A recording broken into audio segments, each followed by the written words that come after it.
Wayne is in Gloucester. Wayne, good evening. What's your question? Hello, good evening, Daniel. Thank you for having me on your show. My question this evening regarding parcel delivery companies.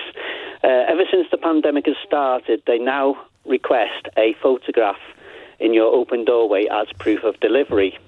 And I'm just wondering about my rights to privacy. Would that come under it? Well, everyone has a right to privacy in a very abstract sense, but equally, the delivery company has a right to show that it's done its job. I mean, you'd want them to be able to prove they've done their job to prevent fraud, wouldn't you?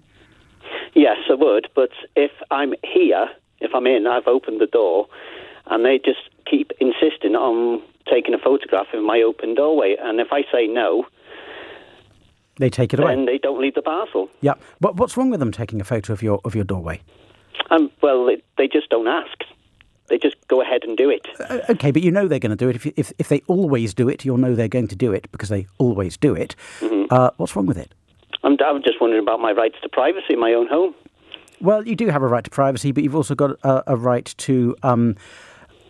you've also got an obligation that if you ask somebody to come onto your property to deliver something, they have their own right to protect themselves from fraud. And you know as well as I do, Wayne, there are some people out there not as nice and honest as you and I who might claim something's not been delivered when it in fact was, to try to get to or to try to get a refund.